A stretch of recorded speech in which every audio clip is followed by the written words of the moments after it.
የሚያስፈራ ነገር የለም። ኧረ እኔ አልፈራሁም። ምን ያደግኩበት አይደል እንዴ? እንዴ አንቺ ግን አባዬን ይቅርታ አላደርግለትም ስትይ ነበር። ምን ነው እንደዚህ ሆንሽ?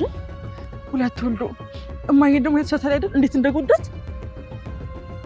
አዎ ግን በቃ አሁን አባዬን ቢሮ እናገኘዋለን። እዛ ነው የሚሆነው።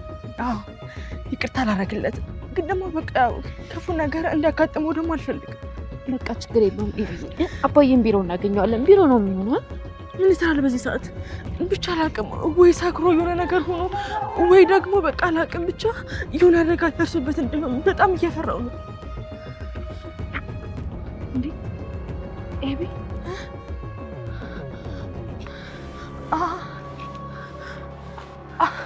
አባዬ ነው?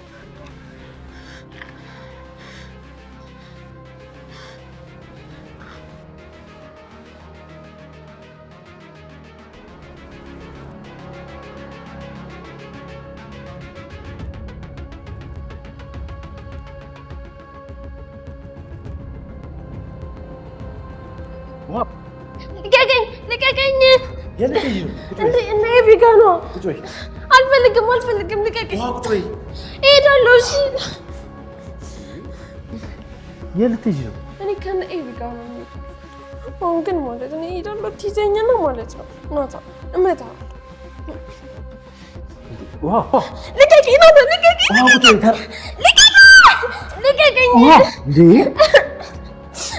እሺ በቃ ወይ አብረን እንሂድ። ነይ እሺ አብረን እንሂድ። እና ልቀቀኝ እንጂ አሳመምከኝ። ከሰራተኛቸው ልጅ ወልዶ የእናታቸውን ልብ በመስበሩ በአባቷ የተናደደችው አቢጌል በጭንቅላቷ ውስጥ መቼም ቢሆን ለአባቷ ይቅርታ እንደማታደርግለት ብታስብም አባቷ ግን በጠዋት ወጥቶ ወደ ቤት እስከ ምሽት ድረስ እንዳልተመለሰ አውቃ በሰላም አርፋ መቀመጥ አልቻለችም ነበር። ከዳጣ ጋር ተያይዘው ወጥተው መንገድ ላይ ያፈላለጉት ባሉበት ከርቀት አንድ ነገር አይተው ተደናገጡ። ደረጀ ምን የገጠመው ይመስላችኋል? ሀሳባችሁን ኮሜንት ላይ ጻፉልን። ከዚህ አስቀድሞ ኤቢ ደረጀን ማርታ ቀለበቱን ወርውራለት ቤቱን ለቆ ሲወጣ ሁኔታውን አይታ በጭንቀት የተከተለችው ኤቢ ታስቆመውና ማውራት ይጀምራሉ። አባዬ ቆይ አሁን ወዴት ልትሄድ ነው ብላ ስትጠይቀውም ደረጀ ኤቢ በቃ እናንተ ከእናታችሁ ጋር ኑሩ፣ እሷ ምንም ነገር ብትል ምንም ነገር ብታደርግ ትክክል ነች። እኔ ከዚህ በኋላ እዚህ መኖር አይገባኝም።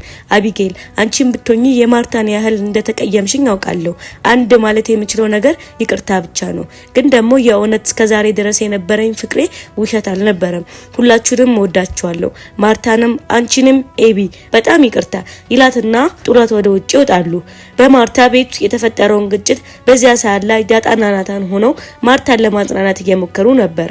ናታንም እማዬ ባክሽ በቃሽ ተይ ከዚህ በላይ ማልቀስ የለብሽም ብሎ ሲላትም ማርታም ሂዱልኝ ከዚህ በቃ ውጡልኝ፣ ናታን አንተ ወደ ቤተሰቦችህ አንቺም ቤተሰቦች ካሉሽ ወደዛ ሂጂልኝ፣ በቃ ማናችሁንም አልፈልግም ብላ ስትላቸውም ናታንም እማዬ ባክሽ እንደዚህ አትበይ፣ እንዴት ስንት ነገር ታውቂ የለ እንዴ ብሎ ሲላትም ዳጣም እማዬ ሁሉንም ሰው ችግር ያጋጥመዋል፣ ግን ያ ችግር የሚያልፍ ነው። ሁላችንም የየራሳችን የሆነ ችግር እና መከራ አሳልፈናል።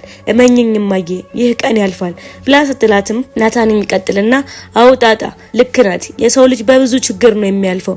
አባዬ ቢሆንም አውቆ ሆን ብሎ ያደረገው ነገር የለም ብለው ሊያጽናኗት ቢሞከሩም ማርታ ግን ንግግራቸውን እንኳን በስነ ስርዓት የሰማቻቸው አትመስልም። ማርታም ትቀጥልና ናታን በቃ ውጡልኝ፣ አሁን ብቻዬን ነው መሆን የምፈልገው፣ እንድትወጡልኝ ነው የምፈልገው ብላ ናታንን ታባራቸው ቻለች። ዳጣ ሳሎን ውስጥ ለብቻዋ ተቀምጣ ያለቀሰች ባለችበት ናታን ይደርስና ሁኔታውን አይቶ በድንጋጤ በፍጥነት አጠገቧ ሄዶ ይቀመጣል። ናታንም ዳጣ ቆይ ለምንድነው ያለቀሽ ያለሽው ብሎ ሲጠይቃትም ዳጣም ናታን እየተፈጠረ ያለው ነገር ያየህ አይደለም እንዴ ለምን ታለቅሻለሽ ብለህ ትጠይቃኛለህ እንዴት አላለቅስም ብላ ስትለውም ናታን እሺ አለቅሽ ይባል ግን ደግሞ እንደዛ አድርገሽ ምን ትፈጥሪያለሽ ኤቢም አንቺም ሁላችሁም ለምንድነው የምታለቅሱት ማልቀስ መፍትሄ አይደለም ብሎ ሲላትም ዳጣም አዋቃለሁ ግን ደግሞ በቃ ያያየው ነው ሁሉም ነገር አብቅቷል አበቃ ከዚህ በኋላ ምንም ነገር እኮ ማድረግ አንችልም ብላ ስትለውም ናታንም ዳጣ አልበቃም ቀስ በቀስ ሁሉም ነገር ይስተካከላል ሲላትም ዳጣም ናታን አይተሃል እኮ እማዬ ቀለበቷን አውልቃ ወረወረችለት አባዬም ቤቱን ለቆ ሄዷል ቆይ እንዴት ነው ወዴት ነው ሄደው እስኪ ደውልለት ብላ ስትለውም ናታንም ደውዬለት አላነሳም አይዞሽ አባዬ ወዴትም አይሄድም ይኸውልሽ እማዬን አረጋጋትና ሽማግሌ ይዘን መተን እንዲታረቁ መሞከር አለብን ብሎ ሲላትም ዳጣም ናታን እንዴት ነው እያሰብክ ያለው? እማዬ እኮ ገና የኔ ልጅነት አላወቀችም። ያንን ስትሰማ ደግሞ ነገሩ ሁሉ ያባብሳል። ለዚህ ሁሉ ነገር ተጠያቂ ሰላም ናት። አሁን ወደ እሷ ጋር እሄዳለሁ። የፈለገችው ይህ አልነበር? ይሄው ተለያዩ። ሄጄ እንኳን ደስ አለሽ እላታለሁ ትልና በፍጥነት ተነስቶ ከቤታቸው ይወጣሉ። ናታን ተከትሏት ይወጣና በመኪና ወደ ሰላም ቤት ይወስዳታል። ሰላምም ብዙም ሳትቆይ ከቤቷ ትወጣና ተቀምጠው ማውራት ይጀምራሉ። ሰላምም ትቀጥልና ወይ ዳጣ ምን ሆነሽ ነው? ጥሩ ፊት እኮ እያሳየሽኝ አይደለሽም ያለሽው ብላ ስትላትም ዳጣም እንኳን ደስ አለሽ ይሄው ይህንን አይደል እንደ የምትፈልጊው ብላ ስትላትም ሰላምም አንቺ ቆይ እንዴት ነው ስርዓት ያጣሽው? ቆይ ደግሞ እኔስ ምንድነው ደስ የሚለኝ ብላ ስትጠይቃትም ዳጣም እማዬና አባዬ ተለያዩ ይሄው እንኳን ደስ አለሽ ብላ ስትላትም ሰላምም በድንጋጤ ወይኔ ጉድ የእውነትሽ ነው ተለያዩ ብላ ስትጠይቃትም ዳጣም አዎ ተለያይቷሉ። አባዬም ቤቱን ለቆ ሄዷል። እማዬም ብትሆንም ቀለበቷን አውጥታ ወረወረችለት። ያው አሁን ሐሳብሽ ሁሉ ተሳክቶልሻል አይደል? ቀጣይ ምን ለማድረግ ነው ያሰብሽው ብላ ስትላትም ሰላምም እንዴት ቆይ ምን ማለትሽ ነው ዳጣ? እኔ ደግሞ ምን አደርጋለሁ ብላ ስትላትም ዳጣም ታውቂያለሽ ባንቺ ምክንያት ነው ይህ ሁሉ የተፈጠረው። እማዬና አባዬ ተጣሉ ባንቺ ምክንያት ነው ብላ ስትላትም ሰላምም በንዴት ዳጣ ስርዓትሽን ያዢ፣ በእኔ ምክንያት አልተለያዩም። ለምንድን ነው እኔን ጥፋተኛ ለማድረግ የምትሞክሪው? በአራስ ልጅነትሽ አንቺን ወስደው ጣሉብኝ። ብዙ አመታትን ጠበቅኩኝ ቀረሽ። ላንቺ ብዬ ቤቢን ወለድኩኝ። በቃ ስንት ጊዜ ነው ይሄንን ነገር አይደል የነገርኩሽ እንዴ? ይሄ የኔ ጥፋት አይደለም ስትላትም ዳጣም ምንድነው የምትይኝ ሰላም? አባዬ እኮ እንደሰከረ ያወቅሽ ነው አብረሽ የተኛሽው። ቆይ ግን አንቺ ምንድነው ጸጸት አይሰማሽም ማለት ነው ብላ ስትላትም ሰላም እኔ ምንም ያጠፋው ጥፋት የለም፣ ሁላችሁም እኔ እንዳጠፋው አታስመስሉ። ናታንም ከመኪናው ወርዶ እዛ ጋር ይቆማል። ሰላምም በንዴት እኔ እንደ ጥፋተኛ ቆጥሮኝ ነው አይደል? ምንም ቢሆን እኮ ልብሱን አጥቤ ምግብ አብስጊለት በእጄ በልቶ ነው ያደግኩት። ያ ብቻ ሳይሆን ላፈቀራት ልጄ መሆኗን መርሳት የለበትም ብላ በንዴት መኪናዋን ከፍታ ወደ ቤቷ ትገባለች። ሰላምም ቤቷ እንደደረሰች ስልኳን አውጥታ ወደ ደረጀ ትደውልና ማውራት ይጀምራሉ። ደረጀም በንዴት ምን ቀርቶሽ ነው እኔ ጋር የደወልሽው ብሎ ሲላትም ሰላምም ዳጣ አሁን እኔ ጋር መታ ነበር ጋሺ ሁሉንም ነገር ነግራኛለች በጣም አዝናለሁ ብላ ስትለውም ደረጀ ቆይ አንቺ ትንሽ አታፍሪም? ምን ፈልገሽ ነው የደወልሽው?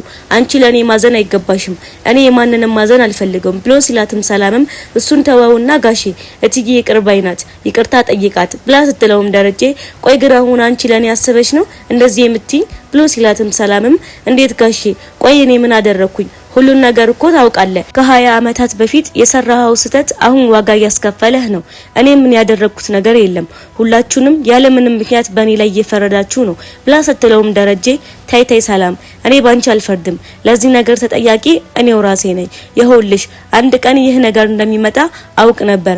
አንድ ቀን ማርታ እንደምትይዘኝ አውቅ ነበር ብሎ ሲላትም ሰላምም እሺ ጋሺ አሁን እሱን ተወውና አንተ የት ነው ያለኸው? በክፉ አትይብኝና አሁን እኔ ጋር ብትመጣ ደስ ይለኛል ብላ ስትለውም ደረጀን በንዴት ቆይ ግን አንቺ ምን አይነት ክፉ ሰው ነሽ? ምን አይነት ሰይጣን ነሽ? ቆይ ትንሽ እንኳን አታስቢም? የእውነት ካንቺ ዘር በመፍጠሬ በጣም ነው የማዝነው። ሌላ ኃጢያት እንዳትጨምሪብኝ ደግመሽ በዚህ ስልክ እንዳትደውይ ይላትና ስልኩን ይዘጋባታል። ከዚያ በኋላ ነው ሰዓቱ መሽቶ ደረጀ ወደ ቤት ስላልተመለሰ እሱን ለመፈለግ ተያይዘው የወጡት። በመንገድ ላይ ደረጀን ቢያገኙት አንድ አስጠናቂ ነገር የተፈጠረ ይመስላል። በቀጣይ ምን የሚፈጠር ይመስላችኋል? ሐሳባችሁም እንዲሁም አስተያየታችሁን ኮሜንት ላይ ጻፉልን።